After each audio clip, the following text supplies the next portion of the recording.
కాబట్టి అంత క్లేశాన్ని పొందినటువంటి అవతారం ఏ అవతారంలోనూ లేదు. ఆదికూర్మంగా ఆయన అంత కష్టపడ్డాడు. ఇంత కష్టం ఎవరి కోసం పడ్డాడు? ఏదో సరదాగా కష్టపడ్డవాడు కాడు. తనని నమ్ముకున్న దేవతల్ని ఒడ్డెక్కించడానికి తాను అంత కష్టపడ్డాడు. ఈ కష్టానికి కారణం దయ. అంత తప్పు చేసిన వాళ్ళు ప్రార్థన చేస్తే వాళ్ళని రక్షించడానికి ఇన్ని కష్టాలు పడి ఇంత దయ కలిగిన పరమాత్మ పాదాలు విడిచిపెట్టి ప్రపంచంలో కనబడ్డ ప్రతివాడికి నమస్కారాలు పెట్టద్దని నేను అన్నాం. వాణ్ణి నమ్ముకున్నాను, వీణ్ణి నమ్ముకున్నానని నమ్ముకోవలసిన వాడిని వదిలిపెట్టుకోవడం ఎంత దరిద్రం జీవితంలో. వాణ్ణి వదులుకోవడమా? లోకంలో మిగిలినవన్నీ నమ్ముకోవడమా? అవి నమ్ముకున్నా దక్కేవి కావు. వీణ్ణి నమ్ముకుంటే జారిపోయేవి కూడా దక్కుతాయి. అందుకని అటువంటి పరమాత్మ స్వరూపం, అటువంటి దయ కలిగినది ఆదికూర్మం అంటే. అటువంటి మహానుభావుడై ఆ లోపలే ఉండిపోయాడు. ఉండిపోతే మందర పర్వతాన్ని ఆయన యొక్క ఆ డిప్ప మీద పెట్టి తిప్పారు. సరే, హాలాహలం వచ్చింది, హాలాహలాన్ని శివుడు భక్షించాడు. ఆ కథ పక్కన పెట్టండి. తర్వాత అమృతోత్పాదనమైంది. అమృతోత్పాదనమైతే అయిపోయిందా?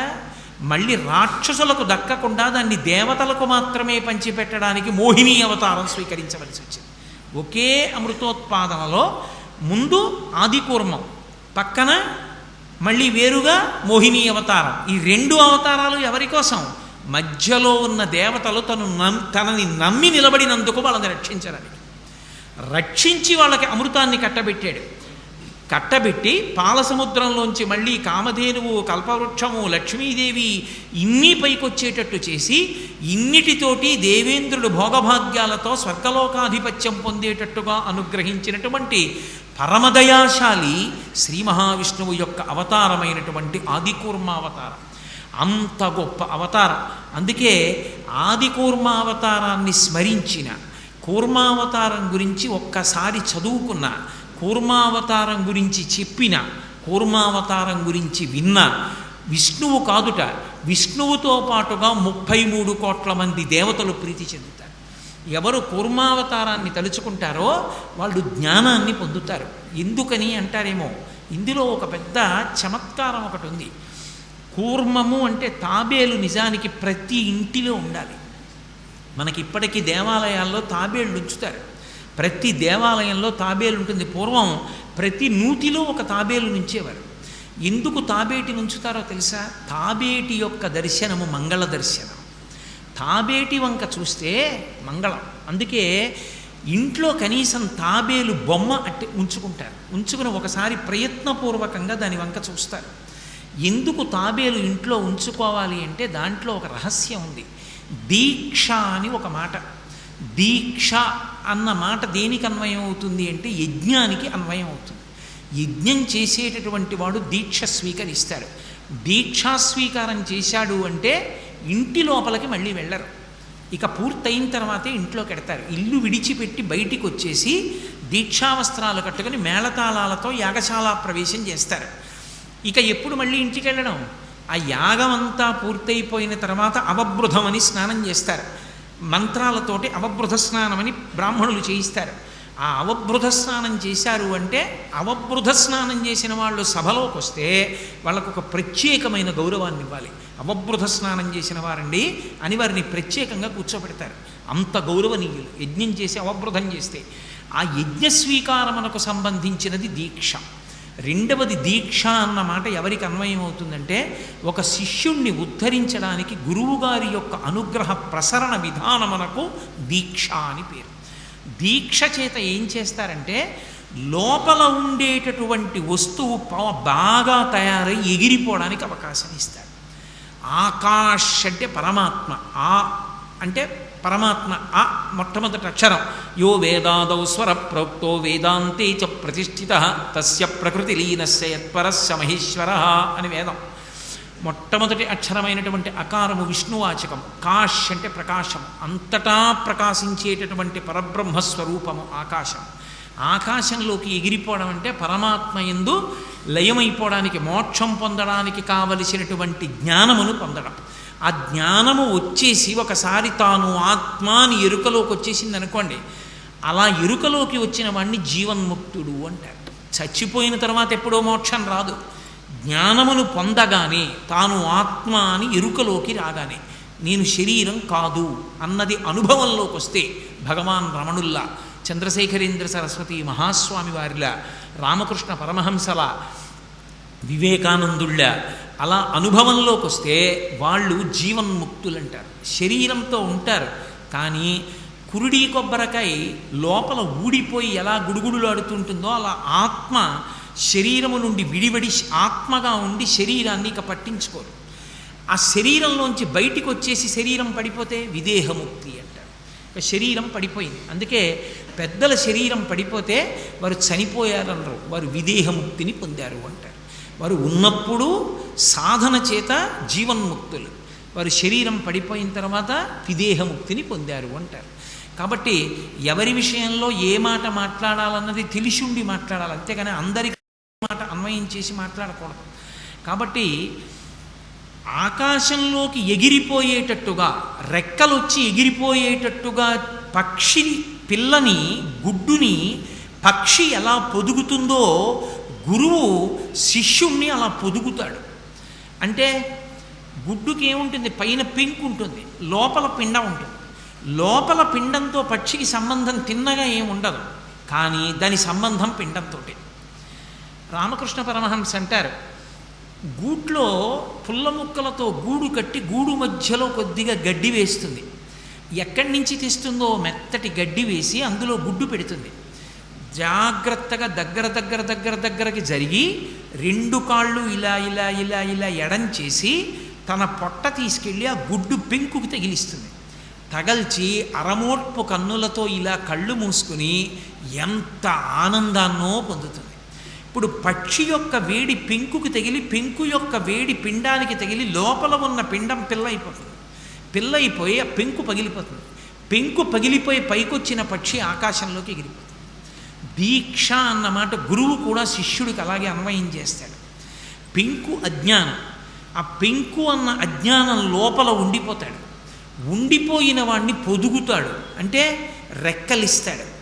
ఇలా ఇలా నువ్వు బతకాలి, ఇలా ఇలా అనుష్ఠానం చెయ్యాలి, ఈశ్వరుడు సత్యం, ఈశ్వరుడి వైపుకి అడుగులు వెయ్యాలి, ఈ దేహం అశాశ్వతం, జాగ్రత్తగా ఉండు, ఇలా తెలుసుకో అని పునశ్చోత్తమ సంత్వవాది మంచి మాటలతో తన శిష్యుణ్ణి భగవత్పథంలో నడిపిస్తాడు. అలా నడిపించగా శిష్యుడు ఆ పెంకు పగల కొట్టుకుని ఎగిరిపోతాడు, ఈశ్వరుని యందు ఐక్యమవుతాడు. అలా ఎగిరిపోవడానికి కావలసినటువంటి స్థితిని గురువు కల్పిస్తాడు. ఈ గురువు కల్పించేటటువంటి దీక్షని 3 రకాలుగా చెప్తారు. ఒకటి నయన దీక్ష, ఒకటి స్పర్శ దీక్ష, ఇంకొకటి స్మరణ దీక్ష అంటారు. నయన దీక్షకి మీనాక్షి అమ్మవారు ప్రతీక, అలాగే స్పర్శ దీక్షకి కంచి కామాక్షి అమ్మవారు ప్రతీక, స్మరణ దీక్షకి కాశీ విశాలాక్షి ప్రతీక. అందుకే అక్షి శబ్దంతో ఉంటుంది, అందుకే ఆవిడ గురుమండల రూపిణి. గురుమండల రూపిణి అంటే ఇలా దీక్ష ఇచ్చేది అమ్మవారే అని మీరు అనుకోకూడదు, భగవత్ తత్వానికి అన్వయం అవుతుంది. నేను మీతో విష్ణువు రక్షకుడు అని ఒక మాట అన్నాను. విష్ణువు కేవలము రక్షకత్వమే కాదు, ఆయన గురుస్వరూపం. ఆయన ఒకసారి హంసావతారంగా వచ్చారు, ఒకసారి దత్తాత్రేయ అవతారంగా వచ్చారు, ఒకసారి హయగ్రీవావతారంగా వచ్చారు, ఒకసారి వ్యాసాచార్యుల వారిగా వచ్చారు, ఒకసారి కృష్ణ భగవానుడుగా వచ్చి జగదాచార్యుడై భగవద్గీత చెప్పాడు. ఆయన ఎన్నోసార్లు ఆచార్య స్వరూపాన్ని పొంది జగద్గురువై నిలబడ్డాడు. కృష్ణుడు జగద్గురువు, అందుకే కృష్ణం వందే జగద్గురుం అంటాం. ఆ గురుతత్వం అన్వయమవుతుంది. ఇందులో స్పర్శ దీక్షని కుక్కుట దీక్ష అంటారు. కుక్కుట దీక్ష అంటే స్పర్శ పొందుతుంది. ఉదాహరణకి కుక్కుటం అంటే కోడి పెట్టని తరివి ఆ పెట్ట మీదకెక్కి పుంజు కూర్చుంటుంది ఒక్క క్షణం, ఆ స్పర్శ సుఖాన్ని పొంది దిగిపోతుంది. కామాక్షి అమ్మవారు అనుగ్రహించేటప్పుడు స్పర్శనిస్తుంది, ఆమె తగులుతుంది, తగిలి అనుగ్రహిస్తుంది. ఆమె తగలడం ఎంతోమంది కాంచీపురంలో అనుభవించారు, ఎందరినో అనుగ్రహించింది. ఆవిడ ఒకానొకప్పుడు తుండీరరాజు విందు చేస్తే వర్షాలు కురిపించాలనుకుంటే ఆమె అందరితో పాటుగా వచ్చి విందులో ఒక ముత్తైదుగా కూర్చుని అన్నం తింటోంది.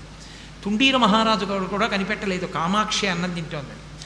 అమ్మవారే అన్నం తింటుంటే విఘ్నేశ్వరుడు కనిపెట్టాడు, నా తల్లి వచ్చింది అన్నం తింటోందని.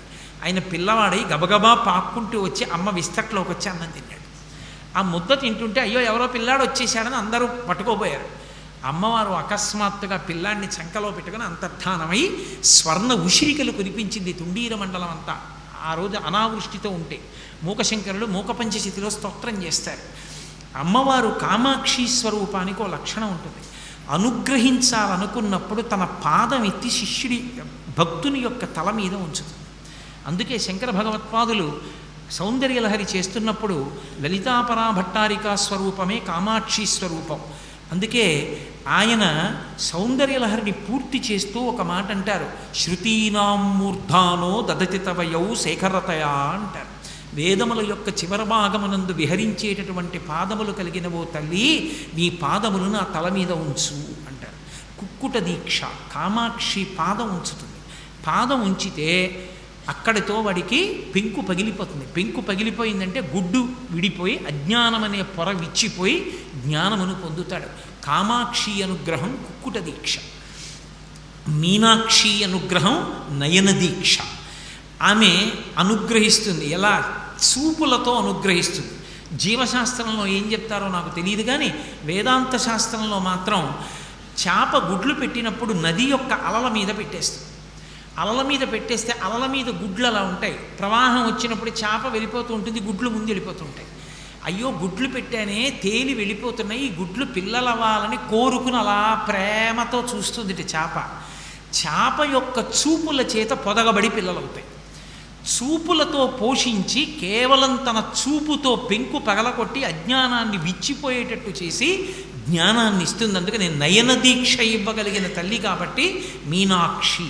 చేప పిల్లల్ని ఎలా పోషిస్తుందో అలా పోషించి జ్ఞానం ఇస్తుంది గురుమండల రూపిణి. కాబట్టే ఆ తల్లి మీనాక్షి స్వరూపంగా ఉంటే తన చూపులతో కేవలం దృష్టిపాతం చేత తనని నమ్ముకున్నటువంటి భక్తులకు జ్ఞానాన్ని ఇచ్చేస్తుంది. అందుకని ఆవిడికి మీనాక్షి. అందుకే శంకరాచార్యుల వారు దృశాద్రఘీయస్యాదరదలిత నీలోత్పల రుచ దవీయాంసం దీనం స్నపయ కృపయా మమపి శివే అనేనాయం ధన్యో భవతి నచతే హనిరియత అని మనేవా హర్మ్యేవా సమకర నిపాతో హిమకర అంటారు.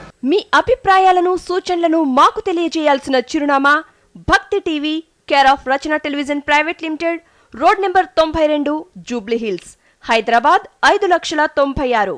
మా ఇమెయిల్ ఐడి bhaktihyd@gmail.com. మా వెబ్సైట్ www.bhaktitv.org. Phone number 901012223333.